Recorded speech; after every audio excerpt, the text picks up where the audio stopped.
How is it possible to prevent climate change in the Middle East when the majority of the countries depends on fossil energy to preserve their economies? What obligations do superpowers have with regard to the climate change in the Middle East region? Is there a link between climate change and global warming with extremism? I'm Nakhavali, and this is Middle East Analitika. André, thank you very much for joining the program. Thank you indeed for having me. We know that climate change is presenting significant challenges for the Middle East and North Africa region. But could you please tell us what are the most concerning issues regarding the climate change in this region? Yeah, so when you want to look into the climate impact, you can actually separate that to several different issues. One of the first to mention is the water availability. We know that the regions in this area, especially like these ancient civilizations, were built around the fertile rivers valley, like those of Nile or Tigris or Euphrates. Moving fast forward to today, unchanged agricultural practices and wasteful consumptions and population growth together have all taken a toll. Cities like Sana'a in Yemen are predicted to run out of water entirely, a terrifying prospect. As watershed deplete and water tables are dropping, the cost of sourcing and distributing water will escalate. So that would pose further threats to the urban planning and potentially creating a pocket of water poverty within even other nations, not just these nations that I mentioned. That's one factor. The other factor that you have to consider is the extreme heat as a result of the climate change. We have a projections that we can show that by the year of 2050, many MENA cities could experience temperature of above 46 degrees or even higher than that. Not only this would be lethal to those without access to cooling, but would be also disruptive for outdoor activities like farming, transportation, or even basic infrastructure maintenance.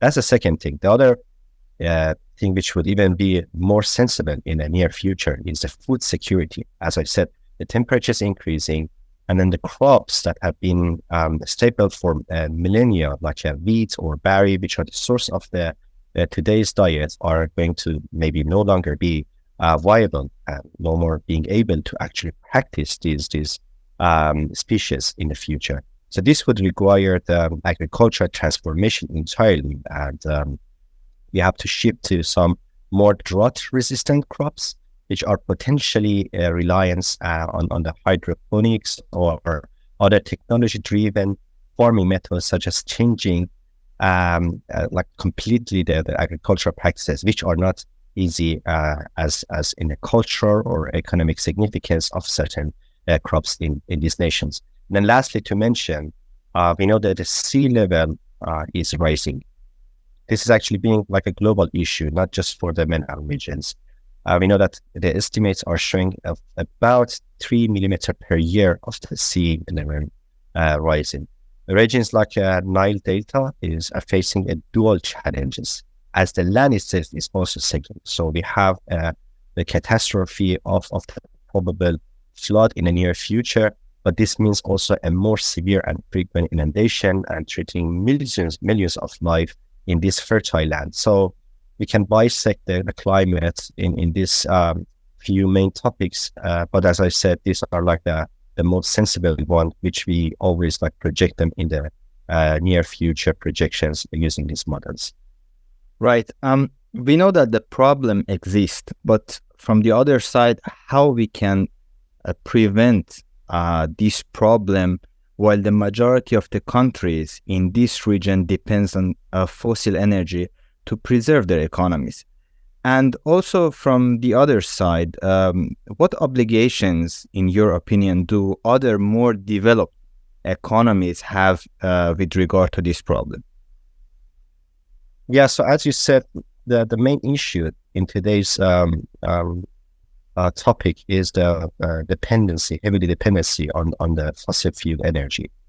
I would say one of the main issue is diversification. So we should shift from fossil fuel and the oil and gas industry. This is not easy, as you said. The nations are built basically based on this oil wealth. Investments should be actually more shifted into the technologies like renewable energies and educations that are necessary for this shift. Countries like Qatar already started investing heavily in educations with institutes like I was reading about the education city in Qatar, which is heavily investing on the educational base for this purpose. And the countries like Saudi Arabia, yeah, they started a project called as a NEOM city, which aims to make this hub for this innovation and shifting toward this sort of base and infrastructures for the future movements and reliance of less on the fossil fuel. The other thing, as you said, yes, indeed, is the international obligations. Wealthy nations of the West were built on centuries of industrialization. So they have a very well background and infrastructures and base for this. I believe that they have a kind of a moral obligation to assist these developing countries.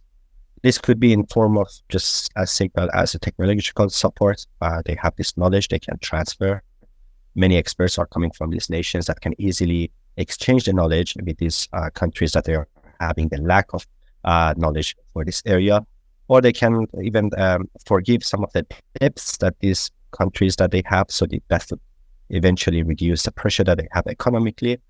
Or even they can build some capacity building in sustainable sectors in these countries, which is going to show a goodwill of these countries and also helping the climate change by reducing the fossil fuel dependency. Right. Now let's talk about another issues, and that's the connection and nexus between extremism and climate change. We know that in regions that are already experiencing social, economic, and political instability, like the Middle East region, climate change is being increasingly connected to extremism. What are your thoughts on this nexus?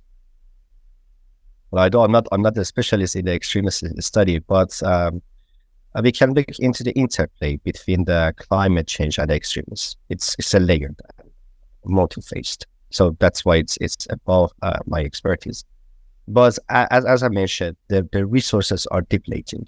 As I said, like the water or the arable lands, the agriculture fields.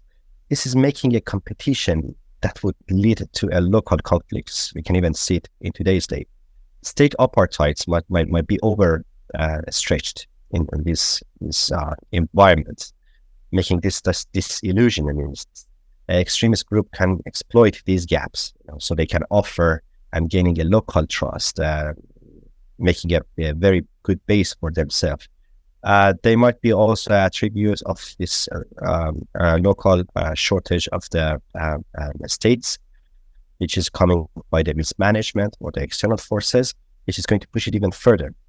So this destabilized regions with a pocket of the power vacuum can become a very good base for these extremists. As I said, the nation are going to significantly face with the shortage of the resources, such as the food, the security, and the water and the heat. These are going to even make a more fertile environment for this extremist group to be a place that the dissatisfied nation can actually rely on. And then this power vacuum can put this even in a more extreme way of the function in the near future. Right. Now another issue which is also related to extremism, and that's the threat of war in this region. Throughout the few decades, there have been numerous wars in the Middle East region, especially after the Arab Spring, which started in 2011. Of course, it goes without saying that armed conflict and wars can harm our environment and accelerate the global warming. But how, in your opinion, do wars affect our planet? Yeah, it's so if you want to look into the war and environment interactions, they're like we can look it into as a direct or indirect impact. A direct impact would include the pressure and the destruction that it has on the habitats and the environments.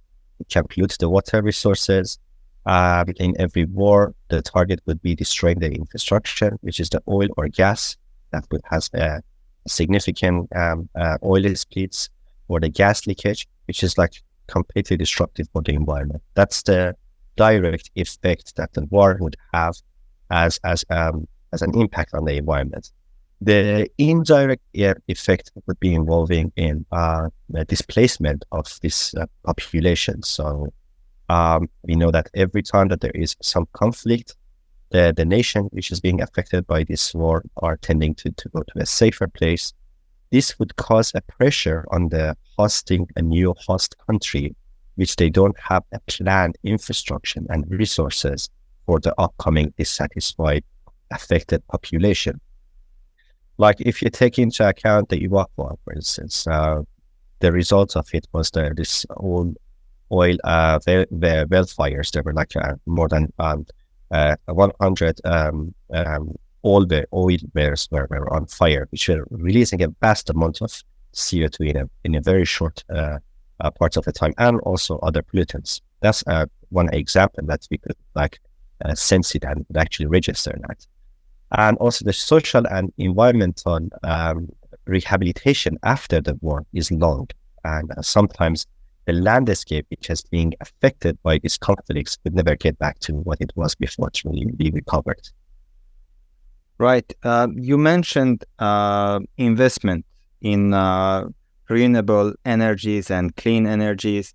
We know that you mentioned Qatar as one of the pioneer in investing in clean energies. We also know that Saudi Arabia and United Arab Emirates are making huge investments in this type of energy sources. Are you optimistic that this will help the climate change problem in this region? Well, carefully, I'm optimistic about these investments and the shifts. The shifting of these major Middle East players, namely Saudi Arabia or United Arab Emirates, sorry, into renewable energy is a beacon of the hope indeed. These countries have the capital, they have a technological partnership, and most importantly, they have this abundance of the sunlight. So we know that harnessing the solar energy at that scale, first of all, could be enough for them as providing enough source of energy for their local use, but also because they have a very good platform for saving and capturing the solar energy. They can even have produce an opportunity for themselves to export this energy. So while the initial investments has been done and they're promising, but this depends and heavily lies on consistent policies and technological innovation, and also integration of this new renewable energy into existing grid and infrastructures. You know that these countries, as we talked, they were heavily relying on the oil and gas energy. So most of the infrastructures and the grids, they're relying on this old-fashioned source of energy. So we have to consistently move toward shifting this main source of these infrastructures to a new green and renewable energies. Right. We know that climate change is not the problem of one country. It's the problem which is affecting the whole planet. But let's focus on the Middle East region. We know that political-wise, the countries in the Middle East region, let's say Saudi Arabia, Iran, and Syria, let's say United Arab Emirates, they are those countries which are not agreeing with each other's policy. So do you think it is possible to put political differences aside in order to address climate change in this region? Well, I would say it's inevitable. We must be putting aside these political differences, because it's not just a regional issue, it's a global issue. And one of the struggles that we had through the Paris Agreement was this. Indeed, we, as a scientist who are researching these issues, we see that this topic requires worldwide and international collaboration. I believe wealthier nation, as I mentioned before, given their resources and capacities, they hold these moral responsibilities, to assist their neighbors. They can share the initiatives, as I said, having water treaties, having even a joint research collaboration, or even share this renewable source of the energy grids. Can in some ways solve the climate challenges that we have today, but also it can foster the political goodwills. So it will also improve the political relation between the nation, but the most importantly, it would reduce significantly the pressure that we have at the moment on the climate change. Unfortunately, some of these agreements are very fragile. Recently, the countries in Brazil that they're supposed to agree on some terms in land use and agricultural practices and deforestations, they couldn't even make that agreement, because you see still they're all like this mindsets. And unfortunately, at the moment, we don't see that as a prioritized manner in many countries, although they can see, as I said, these heat extreme events that we had the highest of one in over a century, especially in the Europe, not even in the MENA region. Of course, they're also experiencing it in the MENA region, but even in the Europe, we are experiencing the highest level of the heat extremes. So we see that, we feel that, but unfortunately, again, as we said, these political differences, although we are trying it at the highest level of the Paris Agreement, that was done, but it's still governments are changing, policies are changing, and the whole manifest is going to be sometimes thrown away by these differences. You mentioned Paris Agreement, and it reminds me when Donald Trump came to administration and he decided to withdraw the United States from this agreement. Now let's talk about the superpowers. Given the geopolitical interest of superpowers like China and United States in energy dominance, how can they prioritize climate actions without compromising their national economic objectives, particularly with respect to their interaction with the MENA countries? Well, I think that the global superpowers like the US and China and even Russia, they're heavily interested in the Middle East, because basically their infrastructures is being fueled by the energy which is being supported from the Middle East area. So as a superpowers, which they are also experiencing the climate change, as I said, it's an international issue. It's not just related to the MENA region. I believe that their manifest for the future should be also focused on shifting from the oil to renewable energy technologies and sustainable infrastructures. This does pose a challenge, as they should shift entirely from this region's economy, because the MENA region is like being mostly fixate and dependent on the trading of the oil and the gas. So this shift from the superpowers should be in a way to move toward a renewable energy, but to not jeopardize the economy of these countries, as I said. So that would require them to have some sort of partnership with them, not to just shifting entirely the energy and the source of the trade that they have with this country, but it should be more around like a research collaboration, as I've said, and investments in the more renewable infrastructures. Countries, as we also mentioned, Qatar, UAE, Saudi Arabia, they have already seen this. They know that's what is waiting for them in next 20, 30 years, very close future.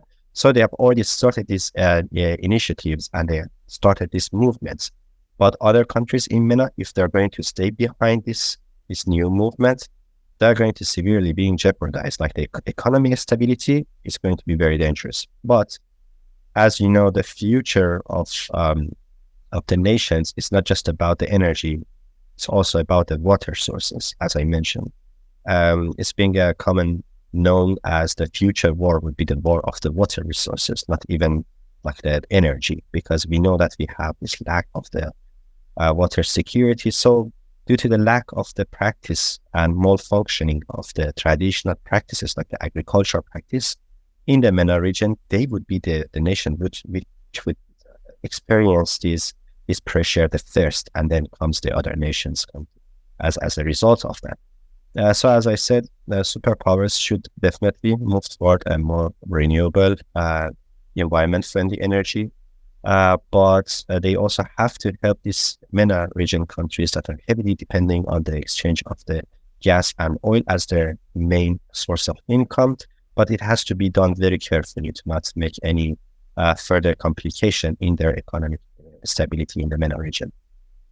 Right. I know that you have been working on different sort of modeling to predict climate change and global warming.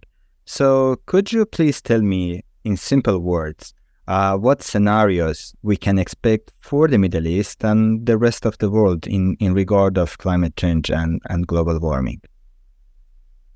Yeah, we in EASA, we have like different sort of modelings. We have business as usual. There are different RCP scenarios, in short, that we are calling it, which is the pathways that we have for the future.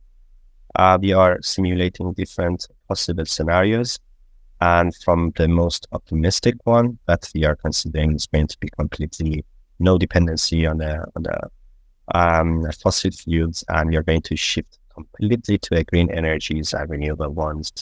There are some moderate ones which is saying half of this shift is going to happen, and we have a scenario as a business as usual. Unfortunately, with all the simulations that we have, we are still going on that streamline, which is the business as usual. So if the emissions at this current stage is happening, MENA region especially is being faced with a severe water shortage. As I said, we still have like even the flooding impact as a result of that. You would have also extreme heat waves, and even making most of these areas even uninhabitable. Like it's not going to be even prone to any activities, even like living. And also, as I said, the coastal areas are going to suffer severely from this rising level of the water.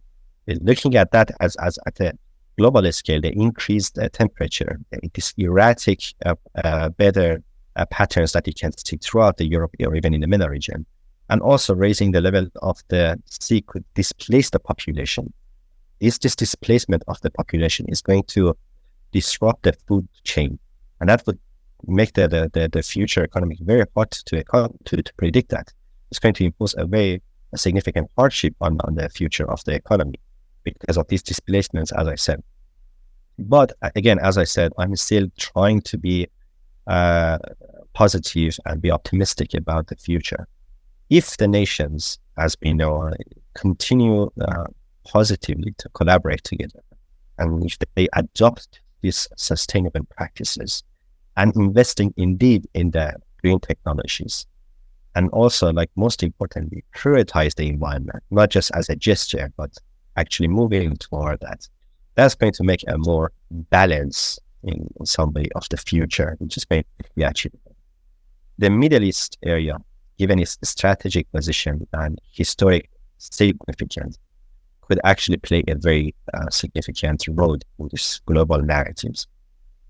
So as I said, this is like a environmental, economic, and political factors that are playing here, especially in the MENA regions, which is like even being more challenging.